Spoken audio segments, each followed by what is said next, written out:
Shalom. Ini adalah minggu kesekian di mana kita sedang belajar perkataan salib dan kita akan memikirkan bagaimana kaitannya dengan damai sejahtera. Saya mengajak kita melihat Yohanes pasal 19. Yohanes pasal 19.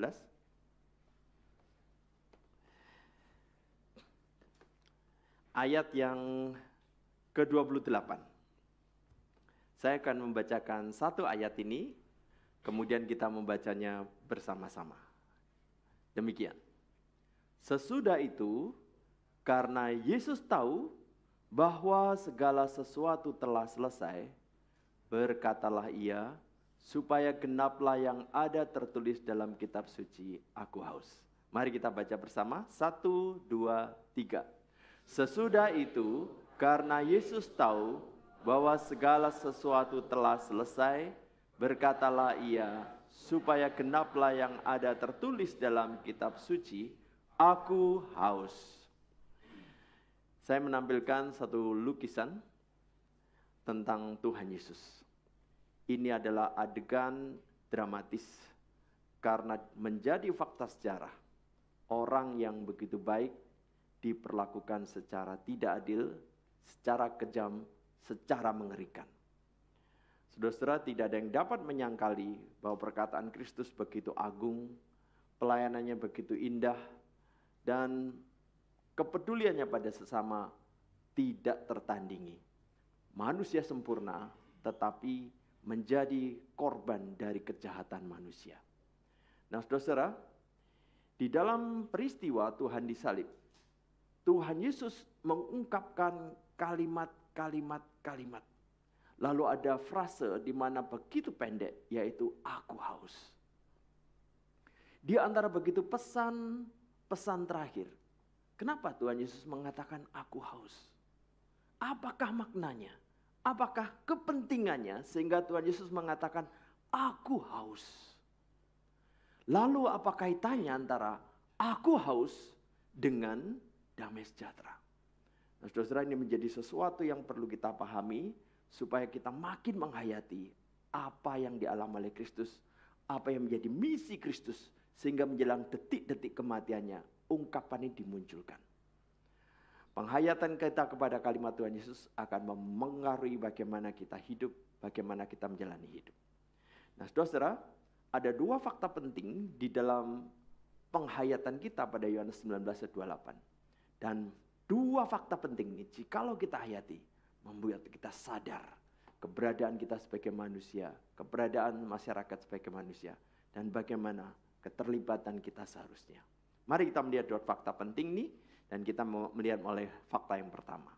Perhatikan di sana, bagian yang cetak kuning. Aku haus. Fakta penting apakah yang perlu kita perhatikan sini? Aku haus berarti perkataan Yesus yang menyatakan diri sebagai manusia di bumi.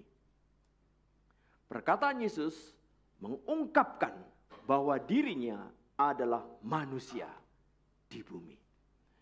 Saudara-saudara, bagi sebagian di antara kita mungkin tidak mempermasalahkan tentang kemanusiaan Tuhan Yesus. Tapi waktu saya baca sejarah, ada peristiwa yang disebut yaitu doketisme. Nah, apa doketisme? Doketisme adalah semacam pemahaman bahwa Yesus bukan manusia. Apa yang terjadi sehingga mereka berpikir bahwa Yesus bukan manusia? Saudara-saudara, ketika di dalam abad pertama, masih sejaman dengan zaman Tuhan Yesus, sejaman dengan para rasul, orang-orang mulai merenung, Yesus begitu baik, begitu peduli, begitu sempurna. Nah, ini mungkin bukan manusia, tapi penampilannya manusia, gerak-geriknya manusia, kelakuannya manusia. Jadi bagaimana? Ini adalah Allah yang menyamar menjadi manusia. Ini adalah dewa yang menyamar menjadi manusia. Tetapi bagaimana menjelaskan bahwa dia betul-betul seperti manusia? Allah atau dewa begitu hebat sehingga di dalam penyamarannya begitu mirip dengan manusia. Nah, saudara-saudara, Inilah yang kemudian menjadi suatu kepercayaan di masa itu disebut doketisme. Jadi Anda bisa bayangkan orang-orang Kristen pun mulai berpikir, ya ini adalah pengajaran yang benar, doketisme. Yaitu Yesus bukan manusia sejati. Yesus hanya seperti manusia, hanya seolah-olah manusia, tetapi sesungguhnya dewa atau Allah yang menyamar. Nah, saudara-saudara, Anda bisa bayangkan jika orang terlanjur percaya semacam ini, apa yang terjadi? Perkataan Yesus di kayu salib hanyalah sandiwara, hanyalah drama, dan tidak ada makna termasuk apapun yang dipesankan Tuhan Yesus di kalimat terakhir. Nah, saudara-saudara, lalu bagaimana kita menyadari bahwa Yesus betul-betul manusia? Sebenarnya jikalau kita menjelajah dari kitab Kejadian sampai Wahyu, kita membaca di sana fakta. Yesus betul-betul manusia. Misalnya apa? Di dalam Kejadian 3:15, dia adalah keturunan perempuan. Dia dilahirkan dari seorang perempuan. Dia bukan muncul sekonyong-konyong seperti jin, ting, begitu ya. Tetapi dia lahir dari seorang bayi, lalu menjadi besar. Dia adalah manusia. Di dalam Ulangan 18, Tuhan sudah berpesan kepada Musa, dari antara saudara mereka seperti engkau. Artinya seperti Musa. Musa manusia, Musa orang Yahudi, Musa pernah tinggal di Mesir. Demikian juga orang itu akan seperti Musa. Ia adalah manusia yang sejati. Lalu di dalam nubuatan kepada Daud, Tuhan juga menyatakan, keturunanmu yang kemudian anak kandungmu, maksudnya keturunan masih sedarah, kelak akan mewarisi kerajaan Daud. Tuhan sendiri sudah menegaskan semacam ini. Yesus betul-betul manusia. Di dalam kitab Yesaya disebutkan, dia seorang yang penuh kesengsaraan. Man of sorrow. Betul-betul manusia. Dan orang ini betul-betul menderita. Karena dia bertubuh seperti kita. Berfisik seperti kita. Berjasmani seperti kita. Apa yang kita alami, betul-betul dialami oleh Kristus. Bagaimana dalam perjanjian baru? Di dalam Matius 4 dikatakan, setelah berpuasa, Yesus lapar. Itu adalah suatu kenyataan, suatu fakta. Tuhan Yesus betul-betul mengalami kelaparan dan suatu pengalaman nyata yang dialami oleh Tuhan Yesus. Di dalam kitab Markus sebutkan, Tuhan Yesus sendiri mengantuk. Dia perlu tidur, dia perlu istirahat. Ini adalah kenyataan yang dialami Tuhan Yesus. Jadi saudara, kita melihat fakta-fakta di dalam Alkitab. Apa yang ditulis oleh nabi-nabi dalam perjanjian lama, tanpa berkonspirasi, tanpa bersekongkol, mereka menuliskan fakta tentang Yesus sebagai manusia. Nah saudara-saudara, doketisme memang terjadi pada abad pertama. Tetapi pengaruhnya sampai hari ini. Maka saudara-saudara, di dalam urutan belajar perkataan salib, ini kesempatan kita menegaskan kembali di dalam benak kita, Yesus betul-betul manusia. Dia mengalami kelaparan, dia mengalami sengsara, dan kali ini dia mengalami keletihan, kehausan. Dan dia berkata, aku haus. Karena Yesus betul-betul manusia. Di dalam Yohanes 4, ketika dikaitkan dengan kisah perempuan Samaria, di situ dikatakan, Yesus sangat letih, sangat capek. Dia sudah berjalan bersama murid-murid. Dan tidak disebutkan di sana Yesus lapar, tapi murid-muridnya cari makanan. Artinya murid lapar, mereka tahu Tuhan Yesus juga lapar. Yesus mengalami keletihan. Bukan hanya secara fisik dia mengalami. Apa yang kita alami secara jiwani juga dialami oleh Tuhan Yesus. Di dalam Yohanes 11 sebutkan, maskullah hatinya, terharu. Ini perasaan-perasaan yang bisa kita alami, Tuhan Yesus mengalami. Apa yang kita pikirkan, Tuhan Yesus memikirkan. Apa yang kita rasakan, Tuhan Yesus merasakan. Jikalau kita memiliki kehendak, Tuhan Yesus juga punya kehendak. Secara fisik apapun yang kita alami, Tuhan Yesus mengalami semua. Karena dia manusia sejati. Di dalam kitab Ibrani disebutkan ada imam. Dan imam itu menjadi pengantara manusia dengan Allah. Dan imam ditunjuk di antara manusia. Yesus adalah imam. Apakah dia betul-betul manusia? Iya. Di dalam Ibrani disebutkan, nanti saya bacakan. Tetapi dalam kitab Filipi disebutkan semacam ini. Mengambil rupa seorang hamba dan menjadi sama dengan manusia. Yesus Kristus menjadi sama dengan manusia. Lalu dalam kitab Ibrani disamakan dengan saudara-saudaranya. Jadi saudara-saudara, mari kita tidak perlu meragukan lagi. Yesus betul-betul manusia. Karena di dalam pengajaran doketisme itu, penampilan orang yang punya kepercayaan itu, pembawaan orang punya kepercayaan itu, cara bicara orang yang punya kepercayaan itu, persis seperti orang-orang Kristen lainnya. Yaitu, oh ya saya percaya dia manusia. Saya percaya orang hebat. Saya percaya orang sempurna. Tapi di balik itu diam-diam ada suatu keyakinan. Kan dia Allah yang menyamar. Nah saudara-saudara, lalu bagaimana mengkoreksi ini jikalau dia sendiri tidak pernah mengatakan? Maka di dalam kesempatan penyampaian firman semacam ini, kita kembali diberikan pengertian. Yesus Kristus betul-betul manusia. Nah saudara mungkin kita berpikir, Pak, Yesus manusia. Tapi Yesus juga Allah. Bagaimana? Nah saudara, Paulus secara terus terang mengatakan semacam ini. Sesungguhnya agunglah rahasia ibadah kita. Dia yang telah menyatakan dirinya dalam rupa manusia. Di dalam istilah lain, agunglah misteri ibadah kita. Saudara, itu adalah suatu misteri. Bagaimana Yesus sekaligus manusia, Yesus sekaligus Allah. Saudara, di dalam ibadah Natal yang lalu, saya mengungkapkan apa yang disebut misteri ini. Saudara, ketika ada misteri, maka manusia yang terbatas pikirannya akan membagi umumnya di dalam dua wilayah. Masuk akal atau tidak masuk akal. Sesuatu yang misteri berarti tidak bisa dijelaskan dengan teori ilmu pengetahuan. Tidak bisa dijelaskan dengan teori fisika, teori biologi, teori kimia. Nah, ini misteri. Tidak bisa dijelaskan. Pasti tidak masuk akal. Nah saudara, di dalam kekristenan yang disebut misteri bukan tidak masuk akal. Firman Tuhan adalah kebenaran. Kebenaran hanya di dalam dua kemungkinan. Masuk akal atau melampaui akal. Maka istilah misteri ini harus kita sadari. Misteri yang melampaui akal dan belum bisa dijelaskan dengan teori. Tuh Pak, kok jadinya misteri dan tidak bisa dijelaskan dengan teori? Wah kalau begitu ini sekedar permainan kata Pak. Saudara, di dalam Natal yang lalu saya menjelaskan, tahun 1900 ini adalah telepon. Jadi kalau Anda bicara telepon lalu, telepon, bisa nggak untuk memfoto? Anda akan ditertawakan, karena kalimat Anda akan aneh. Lalu tahun 1931 ada kamera. Kamera, gede banget ini, dimasukkan dalam diri kita juga ada, bisa di tas kecil. Bisa nggak untuk telepon? Wah, Anda ditertawakan juga.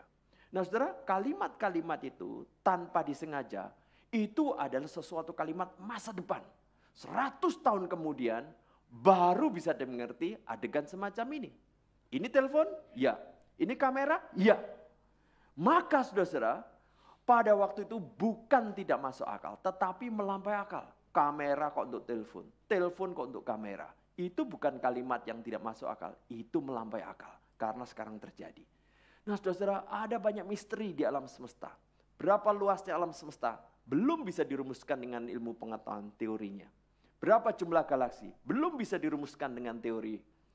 Berapa jumlah bintang? Belum bisa dirumuskan. Berapa jumlah pasir di bumi? Berapa jumlah molekul udara di sini? Belum bisa persis dirumuskan. Maka saudara, begitu banyak fakta yang misteri, yang melampaui akal, dan kita perlu menerimanya dan mengakui, Tuhan, pikiran kami terbatas. Tapi ini adalah kenyataan, ini adalah fakta.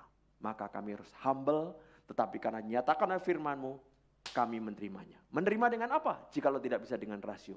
Menerima dengan iman. Itulah cara kita berpikir. Saudara, kalau bicara iman, Pak, zaman modern kok bicara iman. Saudara, waktu Anda masuk duduk, Anda tes dulu kursinya tidak? Berat saya 70 kilo. Oh, cek dengan barang. Ataukah Anda langsung duduk? Nah, kalau Anda langsung duduk, berarti Anda di dalam duduk pun perlu iman. Anda makan tidak dicek setiap butir, kemudian tidak mengandung sianida, Anda langsung makan. Anda beriman bahwa nasi itu beres. Anda beriman bahwa kursi itu beres. Baru Anda membuktikan. Faith seeking understanding. Iman mencari pengertian. Iman kabuniat pembuktian. Inilah prinsip Alkitab, saudara-saudara. Yesus Kristus manusia, ya. Kita beriman, dia manusia, ya. Ilahi, ya. Tetapi dia betul-betul manusia sejati. Nah, saudara-saudara, siapa yang mengcounter doketisme ini? Jauh-jauh hari, Tuhan Yesus berkata, aku haus, untuk menunjukkan dia betul-betul manusia yang mengalami kehausan dengan berbagai komplikasi dalam tubuhnya. Dia mengalami dehidrasi, di mana dia mengalami kehausan. Nah, saudara, saksi mata yang menulis di Alkitab itu adalah Yohanes. Dia pasti tidak terima kalau dengar ada istilah doketisme. Dan dia menuliskan di dalam tahun-tahun terakhirnya menjelang dia meninggal. Kalimat semacam ini. Apa yang telah ada sejak semula yang telah kami dengar, yang telah kami lihat dengan mata kami, yang telah kami saksikan, yang telah kami raba dengan tangan kami tentang firman hidup, itulah yang kami tuliskan kepada kamu. Jadi saudara, Yohanes sendiri menjadi saksi mata. Yesus Kristus di dalam pengalaman dia berinteraksi 3,5 tahun, dia benar-benar manusia. Dan dia sendiri hadir di depan salib Tuhan Yesus. Dia menyaksikan Yesus bukan penyamaran ilahi, bukan dewa yang nyamar, dia betul-betul manusia. Dia melihat tetesan darah, dia melihat luka di kulit, dia melihat bagaimana Tuhan Yesus adalah manusia sejati. Dengan demikian saudara-saudara, kita tidak perlu meragukan. Yesus berkata, aku haus, untuk menugaskan kepada seluruh dunia, sekali lagi, dia adalah manusia sejati yang bisa haus. Saudara, justru kalau Tuhan Yesus tidak bicara, aku haus, malah aneh. Karena dia sudah mengalami kekeringan tidak minum sepanjang malam, kemudian sepanjang pagi, kemudian sepanjang siang, kemudian sampai jam 3 sore, tidak minum. Anda bisa bayangkan, tidak minum padahal manusia memerlukan untuk 1 kilogram tubuh perlu kira-kira 40 cc air.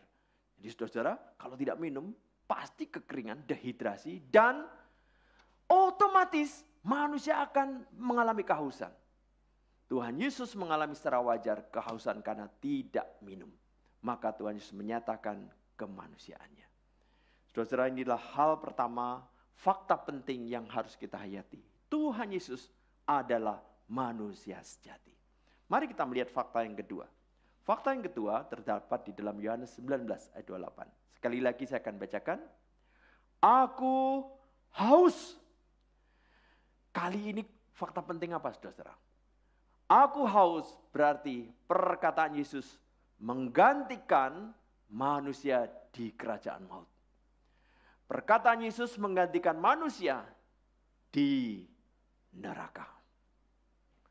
Saudara-saudara, neraka itu apa? Banyak orang membayangkan neraka tempat yang mengerikan, benar sekali. Tempat yang jauh dari Allah, benar sekali. Tempat yang panas, benar sekali. Neraka adalah tempat di mana tidak ada satu anugerah pun dari Allah, biarpun sekeping, biarpun secuil.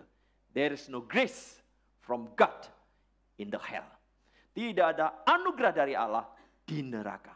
Tidak ada anugerah, itulah neraka. Dan siapakah orang yang bisa mengalami neraka? Meskipun belum secara fisik. Orang yang terpisah dari Allah. Saudara-saudara, di dalam Mazmur 42 disebutkan semacam ini. Jiwaku haus kepada Allah yang hidup. Saudara, kalau Anda perhatikan, di dalam pembahasan aku haus, sebelumnya ada kalimat, Allahku, Allahku, mengapa engkau meninggalkan aku? Tuhan Yesus merasa ditinggalkan oleh Allah Bapa. Itulah saat keterpisahan yang juga misteri buat kita. Saya tidak perlu membahas panjang lebar tentang misteri keterpisahan Kristus, pribadi kedua Allah Tritunggal dengan pribadi pertama Allah Bapa. Kenapa? Karena Martin Luther, seorang doktor di bidang Alkitab pun, pada waktu dia memikirkan tentang Kristus terpisah dari Bapa. Oh Tuhan, ini misteri bagaimana anak Allah terpisah dengan Allah Bapa. Saudara-saudara, ini misteri, tetapi ketika dinyatakan dalam kitab kita melihat suatu fakta, Yesus Kristus terpisah, dan ketika manusia terpisah dari Allah, hatinya pasti haus. Haus apa? Haus kepada Allah yang hidup. Cuma tidak semua orang bisa mengartikulasikan, aku haus, haus apa? Aku lapar apa? Aku pingin apa? Kepinginanku yang terdalam itu apa? Manusia tidak bisa mendefinisikan. Tapi dalam kitab Mazmur disebutkan, jiwaku haus kepada Allah, Allah yang hidup. Saudara, kalimat ini adalah ungkapan dari Daud. Tetapi di dalam abad kelima, kemudian Agustinus dengan pengalaman hidup yang baik sebagai seorang pemuda, yang dia berusaha menikmati hidup dengan bersetubuh dengan perempuan yang bukan istrinya, dia akhirnya terjerumus ke dalam suatu kehidupan pelampiasan seks yang tidak ada ujung, tidak ada kepuasan. Di situ dia kebingungan. Aku sudah melakukan hubungan seks begitu banyak, kenapa tidak memuaskan? Hubungan seks yang kupikir akan membuat kenikmatan, kenapa tidak memuaskan? Dia kebingungan di dalam pencarian, dia tidak bisa mendefinisikan apa itu. Sampai akhirnya ketika ada anak-anak bermain, bacalah. Dia seperti kalimatnya menusuk telinganya, dia kemudian lari ke dalam rumah. Bacalah. Tusukan begitu menyakitkan, pokoknya ada sesuatu yang harus kubaca. Dia sambar sebuah buku, tanpa dia sadari itu Alkitab. Dia langsung buka, ngawur saja, tapi Tuhan izinkan terjadi. Buka Roma 13. Hentikan percabulan. Dia menyadar tuh, dia sadar Tuhan sedang bicara secara keras pada dia. Detik itu sadar. Lalu dia heran, kenapa kita bisa menyadarkan? Dia pelajari. Dan dia juga belajar filsafat. Lalu dia menyimpulkan, Tuhan, Engkau mencipta kami untuk dirimu. Dan hati kami terus gelisah selama kami belum berjumpa denganmu. Jadi saudara-saudara, Mazmur mengungkapkan, Agustinus mengungkapkan, jikalau manusia belum memiliki relasi, kedekatan, hubungan dengan Allah, jiwanya mengalami kehausan. Kehausan ini tak mungkin diselesaikan kecuali dia mengenal Allah yang sejati. Sayang, kehausan ini tidak bisa didefinisikan secara psikologis. Sehingga kalau orang belajar psikologi tidak mungkin juga menemukan ini. Waktu kita belajar teologi baru kita mengerti. Ini kalau digabungkan dengan psikologi baru kita sadar. Kebutuhan terdalam manusia adalah berrelasi dengan Allah. Saudara, di dalam Mazmur 69 itu diungkapkan nubuat tentang apa yang dialami Kristus.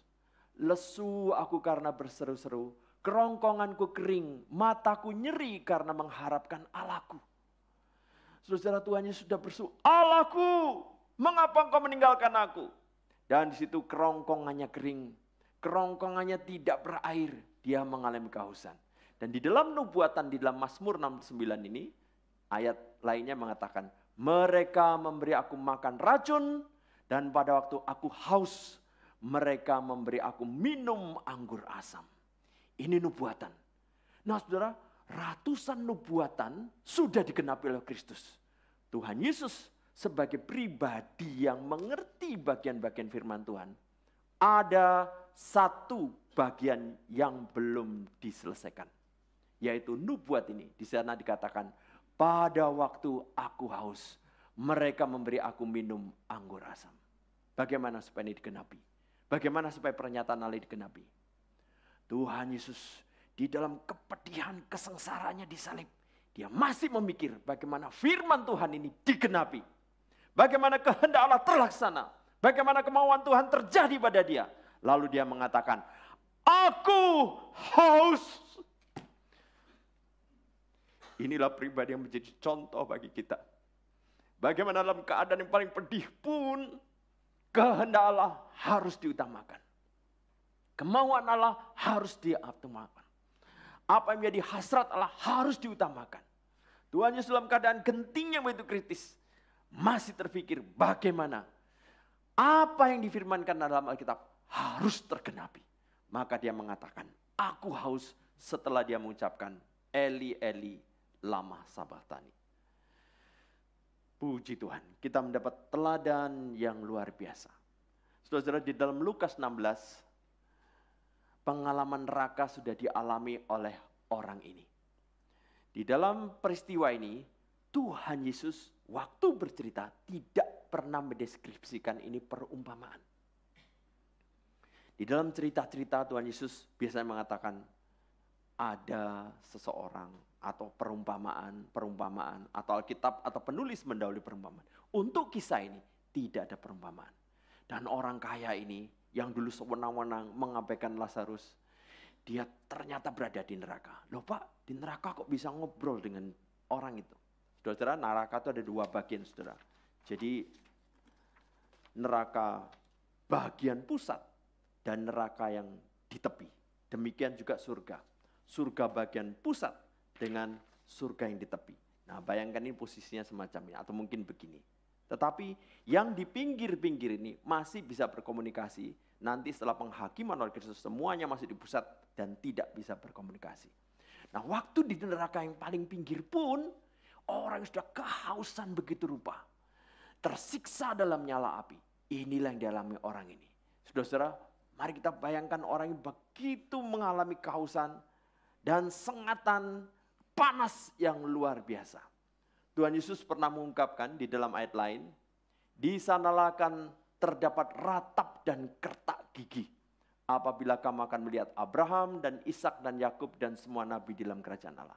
Digabungkan dengan ayat tadi, bukan hanya ratap, bukan hanya kertak gigi, kegelapan. Ada api kok gelap? Karena orang pasti buta di dalam kegelapan. Lalu kehausan yang mengerikan. Nah, saudara-saudara, inilah kengerian yang tidak ada akhirnya, yang tidak ada ujungnya, yang tidak ada endingnya, yang seharusnya kita alami sebagai manusia berdosa yang seharusnya mendapat hukuman dari Tuhan. Dan ketika Tuhan Yesus mengatakan, aku haus, di situ Tuhan Yesus sedang menggantikan kehausan kita. Karena Tuhan Yesus sedang menanggung murka Allah bagi kita. Maka kehausan kita yang ditanggung. Jadi di balik kalimat, aku haus, Tuhan Yesus sedang mengalami murka Allah. Dan dia mengalami bagaimana pengalaman maut di neraka. Dan dia mengalami kehausan itu. Di dalam kitab Yeremia ada nubuat semacam ini. Apakah ada kesedihan seperti kesedihan yang ditimpakan Tuhan kepadaku untuk membuat aku merana tatkala murkanya menyala-nyala dari atas dikirimnya api masuk ke dalam tulang-tulangku. Saudara, ini nubuat tentang siapa? Tentang Kristus. Tuhan Yesus mengalami murka Allah. Dan murka Allah itu ketika dialami Tuhan Yesus mengalami penghukuman yang harusnya kita tanggung. Itulah saat di mana Tuhan Yesus mengalami kehausan. Tuhan Yesus mengalami kehausan supaya kita yang menerima Tuhan Yesus tidak mengalami kehausan, supaya kita bisa berelasi dengan Tuhan. Itu sebabnya ketika dikaitkan dengan tema damai sejahtera, di Alkitab ada dua pengertian damai sejahtera. Pengertian pertama, damai sejahtera yaitu dalam pengertian peace with God. Kita bermusuhan dengan Allah. Kita berlawanan dengan Allah. Kita seteru Allah. Ketika menjadi musuh Allah, kita perlu didamaikan. Didamaikan itu namanya damai sejahtera. Didamaikan itu namanya peace with God. Jikalau tidak ada seorang berdamai, kita semua tetap menjadi musuh Allah. Menjadi musuh Allah yang harus dimurkai oleh Allah. Jadi bagaimana? Apa yang dialami Kristus? Kristus menanggung murka Allah karena dosa-dosa kita, supaya barang siapa percaya pada Kristus, dia tidak perlu mengalami murka Allah, tetapi mengalami didamaikan Allah. Dia mengalami damai dengan Allah. Dia mengalami damai sejahtera dengan Allah. Barang siapa sudah berdamai dengan Allah, dia berelasi dekat dengan Allah, baru lambat laun dia mengalami peace of God. Saudara, jikalau dua hal ini kita mengerti, maka kita menyadari Tuhan Yesus waktu disalibkan. Dan waktu Tuhan Yesus mengatakan, aku haus. Itu adalah kehausan yang harusnya kita alami. Itu kehausan yang harus kita jalani. Kehausan yang harus kita terima di dalam keabadian, kengerian, kekekalan neraka. Tuhan Yesus mengalami untuk kita. Supaya barang siapa percaya pada Dia yang telah mati dan bangkit, tidak perlu mengalami kehausan lagi. Tetapi bisa berelasi dengan Allah dan mengenal Allah yang sejati. Puji Tuhan. Saudara-saudara, kita bersyukur karena melalui perenungan kalimat-kalimat Tuhan Yesus, kita menyadari keagungan pribadi Tuhan Yesus yang begitu menakjubkan kita. Saudara, inilah dua fakta penting yang kita bisa pelajari dari Yohanes 19:28. Pertama, aku haus menyatakan Yesus Kristus sebagai manusia sejati di bumi. Yang kedua, perkataan Yesus menggantikan manusia di kerajaan maut atau di neraka. Jikalau Tuhan Yesus tidak berkata aku haus, jikalau Tuhan Yesus tidak disalibkan, tidak ada yang menggantikan kita untuk menanggung kehausan di neraka. Dan kita akan mengalami kengerian tersebut. Saudara, mungkin Anda sudah mendengar 9 Maret yang lalu ada tragedi di Jakarta Utara. Satu keluarga bunuh diri di apartemen Penjaringan. Tragedi itu begitu menyengat hati kita. Hati saya seperti dihentak dengan fakta. Karena suami istri ini mengajak 2 anaknya. Istrinya diikat dengan putrinya, suaminya diikat anaknya, suami istri diikat. Lalu mereka pergi ke lantai 21. Melompat. Kepalanya pecah, berhamburan darah, mati. Waktu saya baca itu, saya kaget. Sekelam apakah yang mereka hadapi sehingga tidak ada harapan? Segelap apakah yang mereka pikirkan sehingga seolah tidak ada harapan? Sengeri apakah masa depan sehingga seolah tidak ada harapan?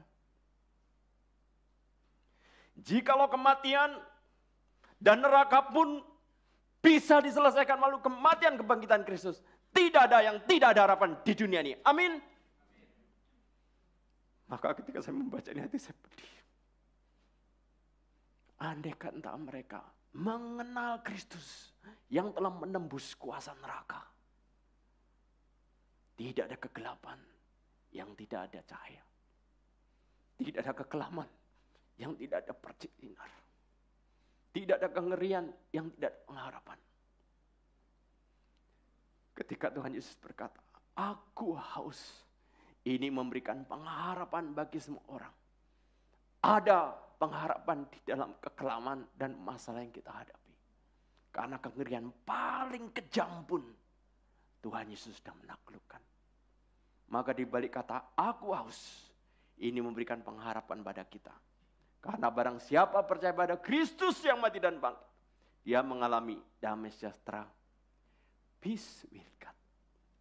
Dan betapa kita ditunggu oleh orang-orang di sekitar kita yang perlu pengharapan, berita pengharapan tentang damai sejahtera dari Tuhan Yesus.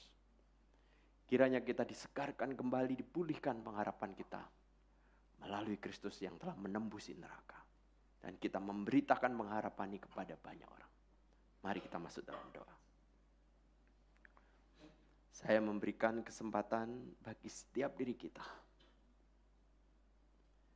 Jikalau kita selama ini meragukan kemanusiaan Kristus, hari ini kita diyakinkan Yesus manusia sejati yang bisa mati. Dan jikalau selama ini kita belum berdamai dengan Allah, menerima Kristus secara pribadi di dalam hati kita, ini adalah kesempatan mengalami peace with God. Dan jikalau kita sudah mengenal Kristus secara pribadi, mari kita berdoa, Tuhan berikan aku pengharapan di dalam keadaan yang paling kelam sekalipun. Karena aku sudah dibebaskan dari neraka. Saya beri kesempatan bagi setiap diri kita berdoa secara pribadi di dalam hati kita masing-masing. Mari kita mengambil saat teduh.